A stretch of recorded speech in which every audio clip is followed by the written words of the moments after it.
Okay, welcome in everybody. Hockey Talk Show for this Monday, May 6th. We are live, hopefully on Facebook and YouTube. I know YouTube for sure, hopefully on Facebook as well.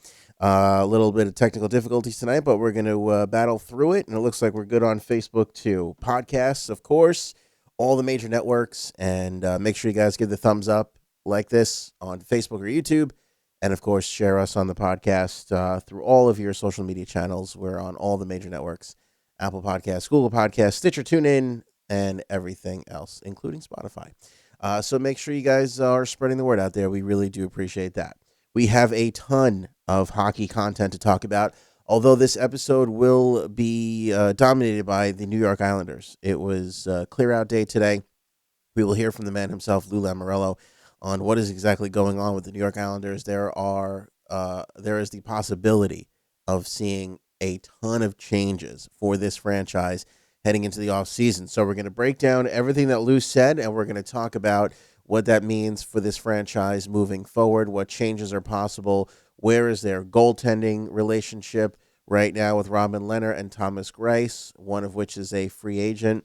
Excited to get into this for you guys on this episode. So if you have any questions in the chat right now, make sure you let me know. Also, the Flyers added some coaches today. Very mysteriously, very questionable, kind of odd. We'll talk about that and why Henrik Lundqvist will not finish his career with the New York Rangers. Okay, he made some statements. He made some clarifications. I could care less what was said on either day. We know that Henrik Lundqvist is not going to finish his career with the New York Rangers, and I will tell you exactly why, all on this episode of the Hockey Talk Show.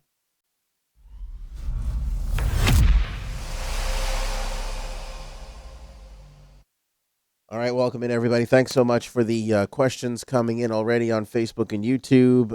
Lee, I can't believe the Islanders got swept. Carolina is on a roll. Carolina really is absolutely on fire.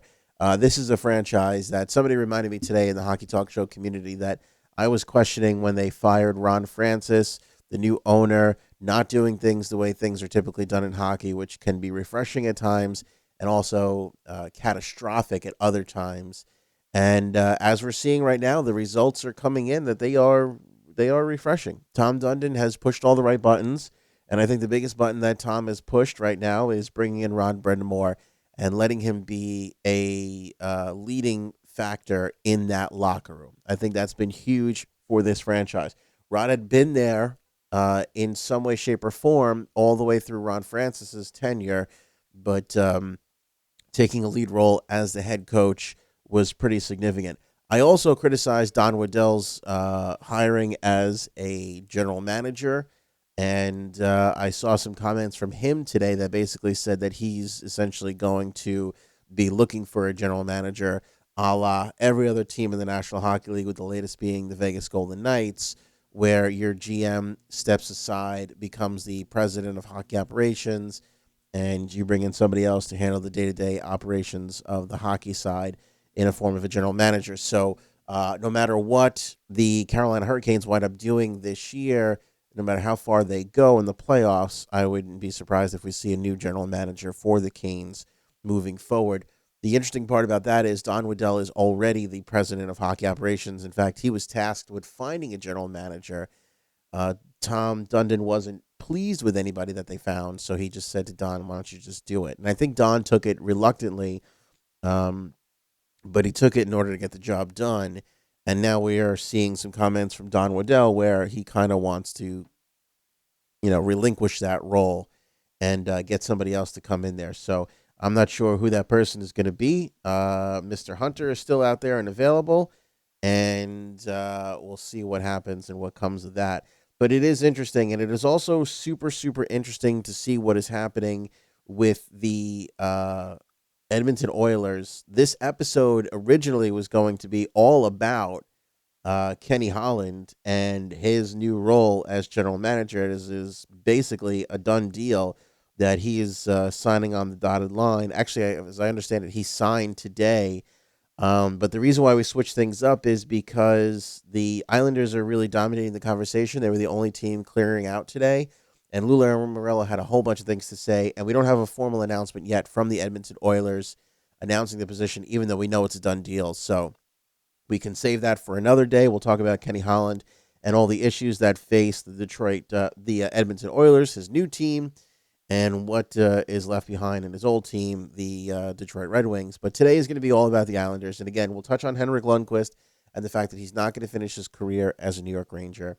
And we will touch on the Philadelphia Flyers and their coaching changes. So let's hear from Lou Lamoriello. We're not going to reflect on what happened to the Islanders. We know what happened to the Islanders. They met a really hot Carolina team.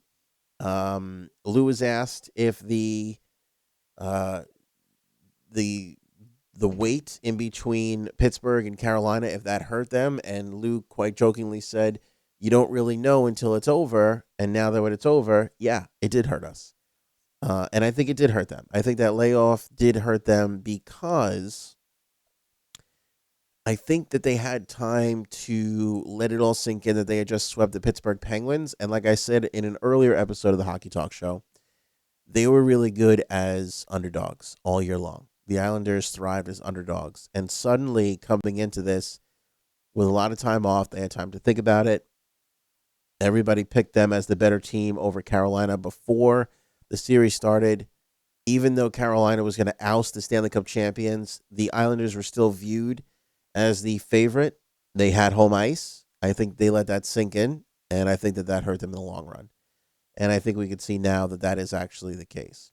Lou, and you'll hear from him here, admits that the arena situation is not an issue.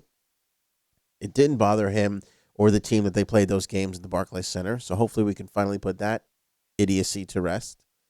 And we're going to hear from a bunch of other areas of where the Islanders have some issues and they need to improve in the offseason. Let's start with maybe the most important besides Anders Lee, and that is the goaltending situation. What do you do from here if you're the New York Islanders? Robin Lehner coming in, lots of history with substance abuse coming into this team. Lou Lamoriello gave him a chance, signed him to a 1-year contract, and now we're looking at that contract about ready to expire. And he came in at $1.5 million, and he's a free agent this year. So where do we go from here? Does Robin Lehner fit into the mold?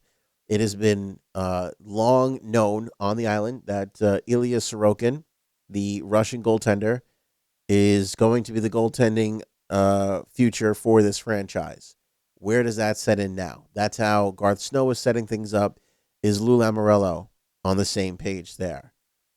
Of course, they didn't have Robin Lehner coming into the franchise and doing what he and Thomas Greiss have done, which is shave 100 goals and win the William Jennings Trophy. So that puts a real wrench into the plan for the New York Islanders and bringing Sorokin over from Russia. But where are we at with the goaltenders? Let's hear from Lou Lamoriello on that. First of all, both Robin and Thomas did a tremendous job, and I think you have to, look at Pirro and Mitch Korn, the job they did with them. They both won the same number of games, and both fed off each other in supporting each other. It's unusual to have two goaltenders work together the way they did. So, we'll just have to, as I said earlier, take a step back, reflect, and certainly goaltending is important, and we'd like Robin back without question. What kind of challenge is it, Lou, with all the free agents that you have to get them back if you feel it's necessary? That's a great word, challenge, huh? They did a tremendous job this year, and we're going to have to see exactly, how we can fit them all in. But we'd like them back without question. But they have to make decisions, and we have to make decisions. But they're all quality human beings. They're quality players, and they've been an integral part of this organization this year. So there's Lou Lamoriello on the goaltending situation and where we're going to wind up with this whole thing. It's complicated. I want to say hey to Darren in the YouTube channel, Wold Wolf, rooting for them. Canes over on the YouTube side. Jeff over on the Facebook side. Jeff says tough decision. It is going to be a tough decision. Thank God it's Lou Lamoriello. You got to have some confidence in that. It's good to have that Never in my life have I loved the bald man so much. Actually, when you look at it, I've become a bald man lover because between Lou and Barry Trotz, I've never had such affection for men with no hair that are fairly up there in age. I find myself just completely smiling at them. Really, it's becoming an issue. My wife's getting concerned. But the point is, you got to have confidence that Lou is in there and he knows what he's doing. But even with one of the great general managers of the game, I mean, you're still looking at a really, really tough decision here. Sorokin is going to come in. He is wildly touted, but unproven in the National Hockey League. But nothing to shy away from. His KHL record has been spectacular. Thomas Greiss is signed next year for $3.3 million. What would Robin Leonard garner? Now, judging by his stats, he is well within his rights to ask for 5, 6, up to 7, $8 million. I don't know if National Hockey League teams are going to be paying goaltenders $8 million anymore. The list of goalies that are making $8 million: Lundqvist, Carey Price. I mean, they're very few. So let's figure that he fetches around $6 million. You're basically paying him double what you're paying Thomas Greiss, and they're going to be splitting time. You would think. Although, as we saw in the playoffs there, Barry Trotz likes to go with one guy, and he got behind Robin Leonard in a big way. But even still, you're talking about committing $9 million to goaltending. If we look at what the Islanders have going into next season, right now, if they were to sign nobody, their projected cap hit, according to capfriendly.com, would be just under $48 million. The cap limit would be around $79 million. So you're looking at a little bit more than $31 million to spend for next season. So keep that in mind, and we'll go through some of the other things here. But keep that in mind. You're looking at $31 million. It seems like a whole hell of a lot. But when you start to take a look at who the Islanders need to re-sign, you're going to notice that number is going to shrink, and it's going to become less and less comfortable with who you have to re-sign. Before we get there, let's get into the arena issue. What did Lou Lamoriello think about playing over at the Barclays Center? The change of the venue did not affect what the results were. We had to perform on the ice. We did win the same amount of games in both buildings, so I don't want to get into that. And there's no excuses here. There are reasons why things go well, and there are reasons why they don't go well. We're in a unique situation where we have a new building coming, and it can't get here fast enough so that we have one home. But the Barclays Center staff, Brett Yormark and his group, did a tremendous job to try and accommodate us going back and forth in every way we can. So we had that support there. But it stands to, obvious that you need a building. The Coliseum, unfortunately, would be a great place to play, but in today's game, you cannot have a building like that. And I've said, several times this year, all you have to look at the old Boston Garden, the old Maple Leaf Garden, the Montreal Forum. There are reasons why they had to build new buildings, and they're not there anymore. They'd love to have that nostalgia and have that, atmosphere back, but it's the world we live in, and we need a building if the Islanders are to be here in New York. All right, and we'll update you on the building, too, because Lou had some more to say on the building. But one last point, and then we're going to talk about all this. I love the questions coming in here. Chris, Deirdre, Jeff, I'm going to get to all your questions in a moment here. I want you to hear from Lou and what he had to say about acquiring more scoring at the deadline and how that's going to look moving forward. Let's go back and hear from Lou Lamoriello on the Islanders and the deadline and scoring. Well, first of all, you're never happy. You can always get better. But it comes down to what's the price that you have to pay to get better, and what are you subtracting? I've always said there's a 5-year plan that changes every day. It's obvious that if we could have gotten better without sacrificing, the future, we would have done that. But obviously we couldn't. That's on me that we couldn't get that done. But we did feel good about the group here, and it's obvious, they did gain home ice. They played a real good team in the first round and a real good team in the second round. Give Carolina tremendous credit. You do reflections. Overtime goal. You're at home. You've got to get one. All of those things. Those are the things you'll be dwelling on, but they won't get in the way. But you'll try to find reasons. All right, so there's Lou on that. You talk about the lack of scoring in the Carolina series. The Islanders certainly could have used a big scoring hand. It's interesting, though, because they literally just got rid of a big scoring hand and wound up flourishing more as a full team, sans John Tavares. So, I said this at the deadline. Do you want to bring in another big time scorer like a John Tavares? What is that going to do to the chemistry of this franchise? I still leave that question out there to the world. You got to be careful. I think you need to bring in scoring, but I think that it has to be the right player. Because as we saw, this is the kind of team that yielded to John Tavares maybe a little bit too much. And then when they were without him, they realized we got to put on our big boy pants, so we got to make something happen. And everybody played better. And everybody carried this team as a team. And I don't think that you want to lose that too much. Although, as we saw, Anders going quiet there, Jordan Eberle going quiet, Brock Nelson going quiet. In round two, you need somebody who knows how to put the puck in the net in this lineup. But it's got to be the right person. You cannot make a mistake here. Okay, so let's talk about that. And then the last thing we're going to touch on from Lou is ownership, because I feel like there's a weirdness with the Islanders' ownership and Lou Lamoriello. Chris, really hope they keep Lee and Leonard, possibly Brock. Also need to make room for Bellows and Wallstrom in a few years. It's a great point. I love Oliver Wallstrom.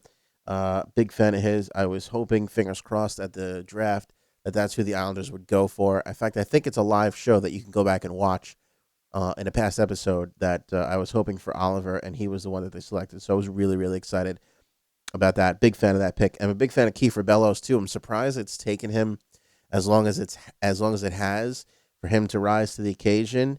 But I like Kiefer Bellows in a big way, and I think that Kiefer, and hopefully if Joshua Hosang can get his act together, I think they're going to squeeze Michael Dal Cole out of this mix. Again, you got some young guys here that are going to become expendable for the Islanders moving forward. And my hope is that Kiefer, he certainly had an exciting junior career, international career. I'm looking forward to having Kiefer Bellows in the mix. Deirdre, what are your feelings on Leonard signing? And Chris says, I can't afford to lose a captain 2 years in a row. Anders Lee did speak today. I'm not going to play it for you, but he said he's going to leave things up to his agent and Lou Lamoriello. I think that Anders Lee wants to be here and be a New York Islander. I think Anders Lee is expecting a big-time bump in salary. He made $3.7 million this past season. That is a $6 million player, if I've ever seen one. Rob, Tom, welcome into the YouTube chat. That's a $6 million player if I've ever seen one. And now we're starting to look, and things are starting to add up. You add $3 or $4 million to Anders Lee's salary. You add $5 million to Robin Leonard's salary. Jordan Eberle needs to be re-signed. He was making $6 million this year. Can you get him for less? Can you get him for $6 million? Again, let's say they get him for $6 million. You want to argue with me and say they're going to give him $5 million? He'll take a little less. I doubt it, but let's make the argument. Fine. It's $1 million less. Now you're adding, let's say, $5 million, $8 million, and $13 million. Valtteri Filppula needs to be re-signed, and Brock Nelson needs to be re-signed. Brock made 4.2. Brock could make an argument for at least a $5 million salary. Your defense is pretty solid all the way around. Seidenberg and Lucas Spies are the only ones that need to go out. So the Islanders, again, that money starts to shrink a little bit. And then if you're going to go out and you're going to bring in a free agent, take a look at the money that's going around right now. Take a look at what William Nylander got with the Toronto Maple Leafs. Take a look at what Austin Matthews is at.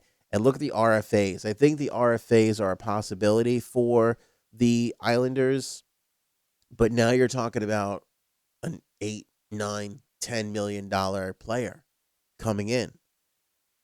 Your margin of salary cap is really, really starting to shrink. I'm not worried about them spending money. They got the money. Scott Malkin's got the money. Um, but you also don't want to squeeze yourself in too much because you want to leave yourself a little bit of flexibility, for the following seasons.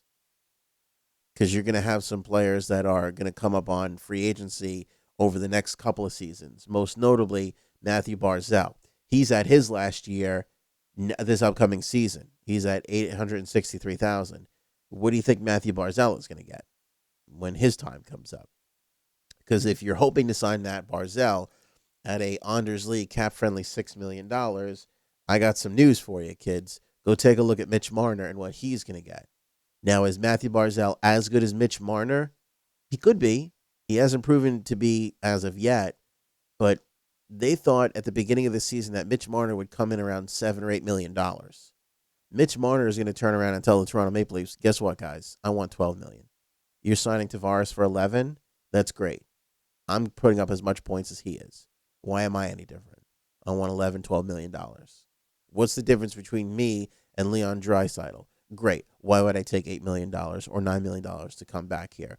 So by the time Matthew Barzell comes around in 2021, you're talking about adding another 8, 9, 10, $11 million possible.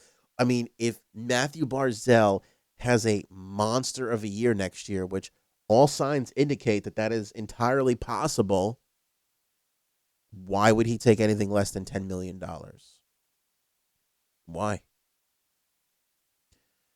Still to come, we're going to talk about Henrik Lundqvist and the fact that he's not going to finish his career as a New York Ranger. And we're going to talk about the Philadelphia Flyers adding to their coaching staff. Do I think they'll keep Everly? I have no idea. Now, Tom's chiming in saying Everly being courted by Toronto. I don't know. We'll see. I don't think Toronto has any sort of money to throw at a forward. If Toronto throws more than $3 million at a forward in the offseason, Kyle Dubas should be shot in the middle of Yonge Street in front of everybody at 2:37, just after all the kids got out of school. You got to get a defenseman on that damn franchise. Which, by the way, for whatever reason, most notably the Toronto media is filled with psychopaths. Kyle Dubas had to come out and say that he was committed to Mike Babcock today. I just don't get what they're doing up there. They're dragging Mike Babcock through the mud. The guy's making millions of dollars. I think he's making $8 million a year or something crazy like that. I mean, it's absurd. Wait until you see what Ken Holland is making. I think he's coming in around $5 million a year. We're going to talk about Ken Holland on an upcoming episode when we finally get a formal announcement from the Edmonton Oilers. But he is signed under the dotted line. He is gone from Detroit. He will be in Edmonton. We'll have more on that as the story develops. Hopefully, as they introduce him, we can get you some audio and make the show that way. But that's why we're not doing Ken Holland today. We're doing the Islanders. Let's see here. Casey, we have Grice for one more year. And if you sign Leonard for 5 years, where does that leave Sorokin? Exactly my point. Tough decisions for Lou Lamoriello. If you missed the beginning of the show, go back and listen to the podcast as soon as we upload it. Go back and watch the beginning on Facebook or YouTube. We brought up that exact point. Where do you go? Now, it's a good problem to have because hopefully you can leverage Sorokin for somebody else. But is that what you want to do? Because if you bring Sorokin in, what is he making? I don't know what the terms of his deal is going to be, but I'm pretty sure he's going to be on an entry-level contract. Even if not, you could probably get him for a friendlier deal than $5 or $6 million, which is exactly where Robin Leonard's going to be. Listen, it's not crazy for Robin Leonard to turn around and demand $7.5 million. Again, Lundqvist, Price, I don't know if goaltenders are going to be getting that money anymore. When you take a look at the New York Islanders, when you look at the Dallas Stars, when you look at Colorado to a degree, a lot more teams are moving towards a 60-40 split in responsibility, 50-50 split in responsibility in the net. It's no longer you have, a 90-10 goaltender situation where your starter plays 90% of the games, 60, 65 games, whatever, and the other guy comes in to mop up the rest. The league is kind of moving away from that. So I don't know if you could pay a guy that much. We'll have to wait and see. How comfortable is Robin here?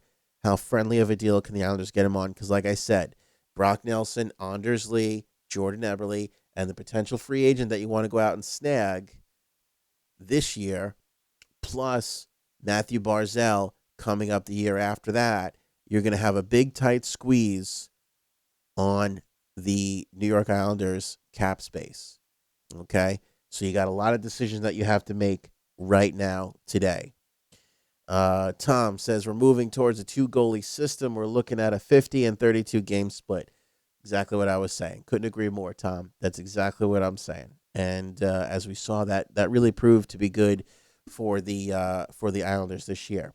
Although, if I'm going to question Barry Trotz anywhere, I might have played Thomas Greiss game 3. Might have made that switch then. I understand why he did it, but I might have made that switch then, judging by how good of a regular season. This was something that I had forgotten. How good of a regular season Thomas Greiss had against the Carolina Hurricanes. Not sure how much that would have made a difference, but it would have been interesting to see where that would have been. Let's talk about the potentials of where the Islanders go via free agency. You have a lot of interesting free agents. More than the UFAs, you have a lot of RFA potentials. And this is where the Islanders need to shine, because if they're going to go out and spend $8, $9, $10 million, you might want to throw that money to pry somebody away from Winnipeg, Toronto. Look, Lou Lamoriello was in Toronto. Lou Lamoriello can offer Mitch Marner more than the Toronto Maple Leafs can. I feel like that is kind of without question. Will he do it? I don't know. Would Marner agree and come over? I don't know. But the fact of the matter is this cap space that I'm so sacredly holding on to is important, because as we see going into this season, you're going to need a lot of cap space to shape this roster to bring it where you need it to be. And if it's not this season, it's the following season with Barzal and whoever else you're going to wind up re-signing. Matthew Delcole, by the way, is an RFA. Anthony Beauvillier is an RFA. These guys are going to get little bumps. You know what I mean? Not huge raises. They're going to get little bumps. Beauvillier more than Delcole. But again, you got to be really, really sharp with your cap space. Another thing to throw out there, Artemi Panarin. It is a foregone conclusion that he will sign with the New York Rangers. But we haven't gotten to the offseason yet. And I may be the only one stupid enough to say this, but I don't think that this is a done deal yet, because we know he wants to go to a major market, right? He's got a partner who's a model or some actress or whatever it is, wants to be in a big market. I don't know that the Islanders can't compete with the Rangers for an Artemi Panarin. I think the Islanders can give him the $9 million. And look at this, Tom, right on the thing. Look at this. Columbus loses to Boston. Panarin and Duchesne should be at the top of the Islanders list. I would stay away from Duchesne, even though he's really turned things around in the playoffs this round. And there we go. Erudzitz, is it is? Sorry, I can't get your name right. Panarin to the Rangers, 100% done already. That's what everybody's saying. That's the talk around town. I'm not denying that is 100% the rumor. But if you really look at the situation, and we block out all the hockey talking heads that know all the things that they know. If I look at the Rangers and the Islanders right now, the Islanders are 2 years ahead of the Rangers. They're 2 years ahead. The Rangers are not going to be good this year. They have a lot of decisions to make. They're making all the right moves. They're putting the right pieces into place. They're coming around. They are not there yet. And nothing is a guarantee. So if I'm Artemi Panarin, yeah, obviously original six. Nobody's doubting being a Ranger is lucratively better in endorsements and everything else than being an Islander. But if I want to win and all I want is $9 million and I could get it from the Islanders, who won the Williams Jennings Trophy, who went to the second round, who has Lou Lamoriello, who has Barry Trotz, who are going into a new arena, it's all kind of starting to add up for me. I'll say it, and I don't care how much you feel about it, but I think Panarin to the Rangers is not a done deal, and I think that the possibility of him coming to the Islanders is very, very possible. Do you see the two arena situation nonsense affecting the Isles' ability to bring in a big free agent? Nope. For all my aforementioned reasons. You have ownership with a ton of money. right? You have one of the best general managers of the game. You have a Stanley Cup champion coach. You have a good, solid team. You have everything most players want. If they have to deal with a two arena situation for 2 seasons, I don't think that's going to matter if they're coming in here signing an 8-year deal. They want to know for 8 years they're going this way and not down. Lou Lamoriello on ownership, the arena situation. This I find particularly interesting. Again, no one else is talking about this anywhere else. Listen to Lou and what he said about the franchise and where they're at. Yes, I very bullish, and I'll start with one reason. Scott Malkin, the owner, everything that he spoke to me about when he spoke to me, when he asked permission, from Toronto, he has followed through on 100%. He's given me the support and the resources and to do what is necessary to have success. He wants to put a winner in here. He wants to put the best possible facility he can, and to me, that is what needed. It is needed, and you need someone like that. So from that end of it, absolutely. And I think that the fans here in the island, I didn't really realize how aggressive, how vocal, and how demanding they were, which is tremendous. As I said earlier, that the only thing I knew about Long Island was coming from New Jersey on a bus, going to the Marriott, and sometimes being able to walk across the lot, and other times not even be able to go out the door. So they're just tremendous, and I love their passion. We could be up 3-0, and our power play going bad, and I'd hear boos. So, I think that, but I say that with respect, not in any other way. And just around the city, it's a tremendous city. I've enjoyed the restaurants. The Italian restaurants are pretty good. And there's another selling point for Panarin. We got good Italian over here on the island. Maybe better than the city. I shouldn't even say maybe. Definitely better than Manhattan. Definitely better. Tom, I disagree on the GM. He's on the tail end of leading an older generation of players. Trotz, the same thing. 5 years and he's done. I could not disagree more. I think that. Did I feel that way about Lou Lamoriello when he was departing the Devils? Yes. But look at what he did with Toronto, and very quickly. You can throw the Nikita Zaitsev contract in my face all you want. He still did a bang-up job. He fast-forwarded the Toronto Maple Leaf franchise by 4 years. I mean, come on. This guy knows how to operate in the salary cap era. Okay? Lou Lamoriello shan't be questioned, not on this program. I mean, you can do it. I'll entertain it. But come on. The guy is one of the best. And he's not out of touch. Heard similar criticism of Kenny Holland, and I'll have more thoughts on that on an upcoming episode when we finally get into Kenny Holland going to the Edmonton Oilers as the new general manager of that franchise. But what I found interesting and why I wanted to share that clip with you again, Lou was asked, what do you love about the franchise? Why do you feel bullish about the franchise? Why do you feel good about the franchise? And the first thing he said was Scott Malkin. Have you noticed that Lou Lamoriello never, ever, ever mentions Jonathan Ledecky? Now, when we were sold these new owners, it was Malkin and Ledecky together. And we were sold Malkin as a guy who didn't like to make public appearances, and Ledecky jumping around and making the fiery statement when Garth Snow and Doug Waite were doing their year-end press conference last year. And, there's Ledecky on the subway with the fans, and there's Ledecky in Carolina wearing the T-shirts of the fans, and he's doing all these wonderful things.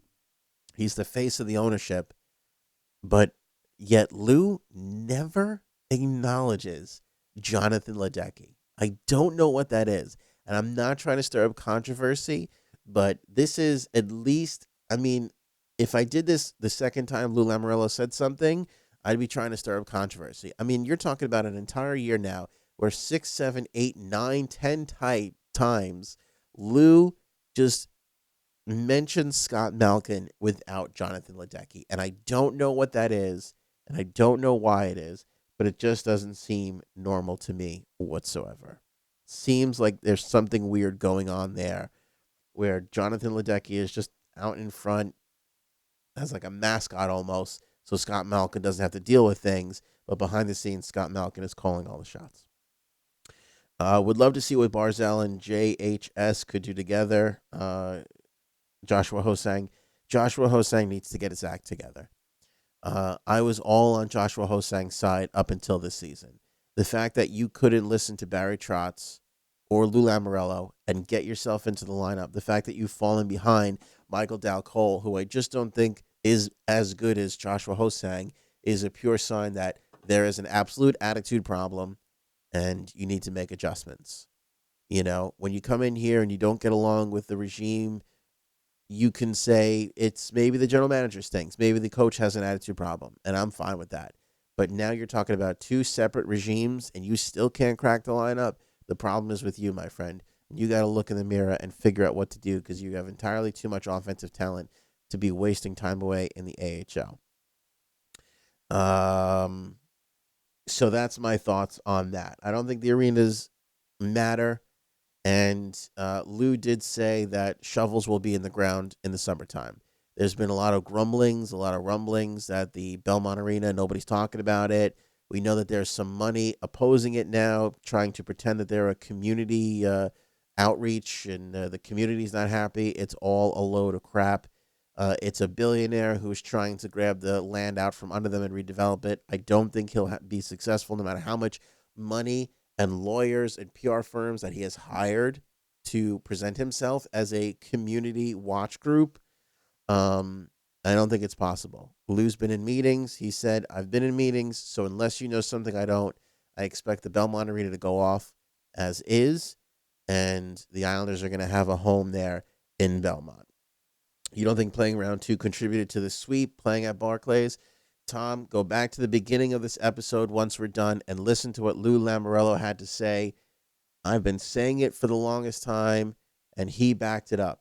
It had nothing to do with the Islanders losing. Here's what you have to keep in mind about the Hockey Talk Show, okay?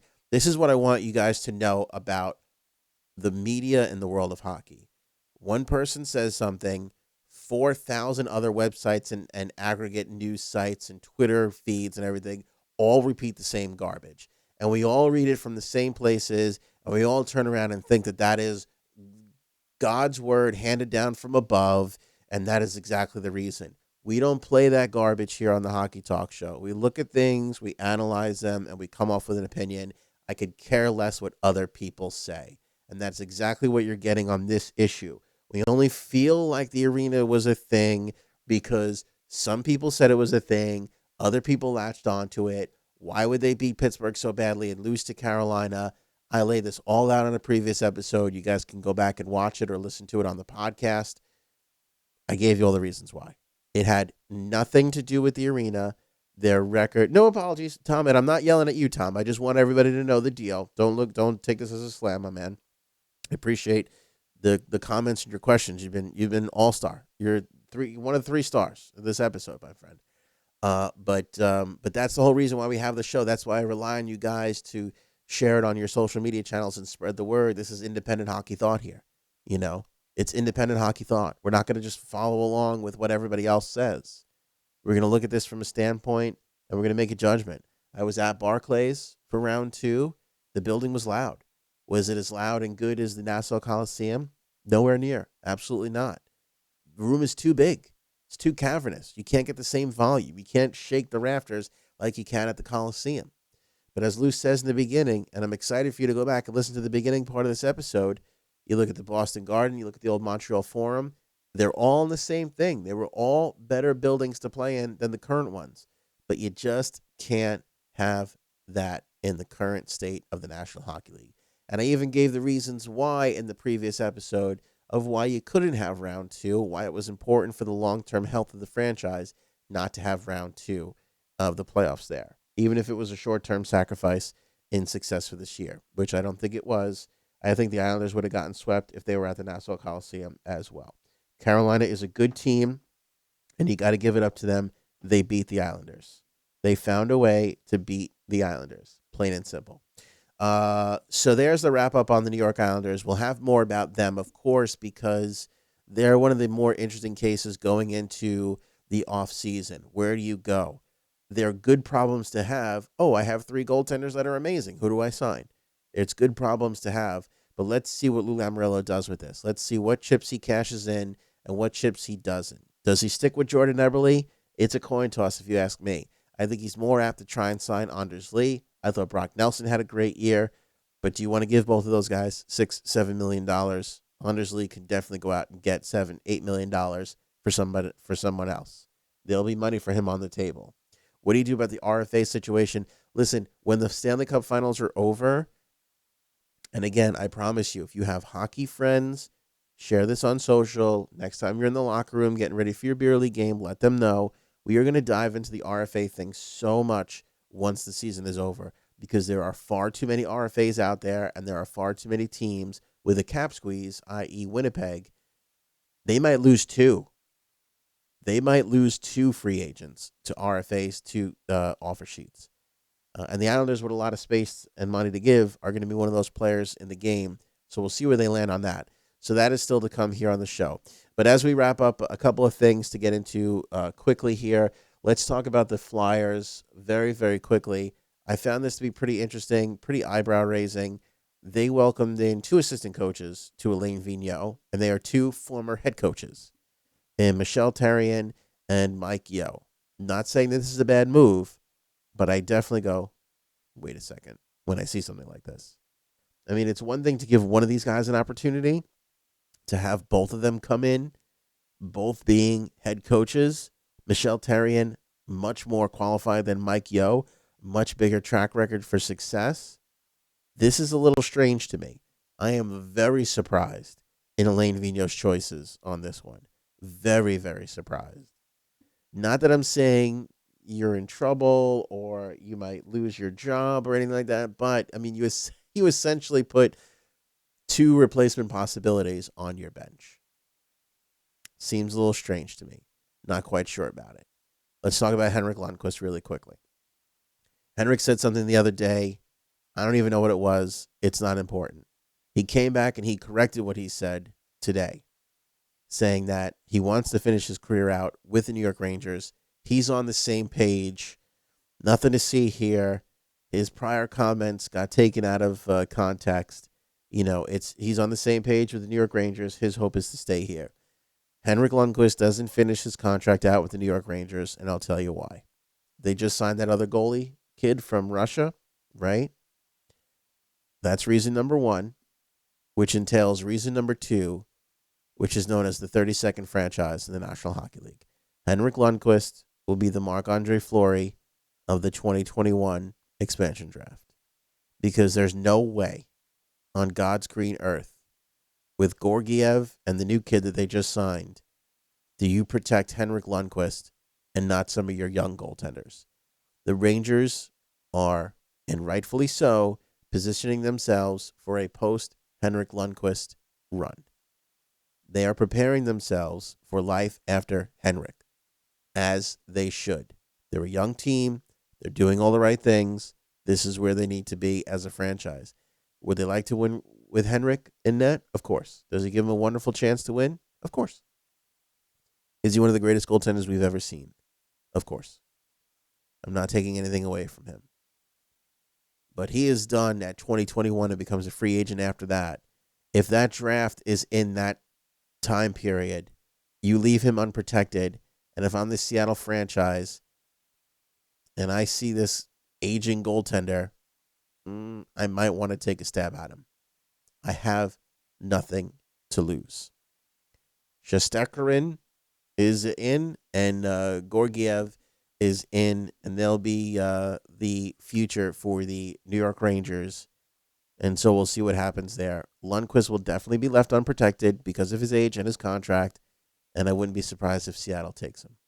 They're going to have to build around something, and if they don't, they might be able to scoop him up and maybe use him as a chip towards something else.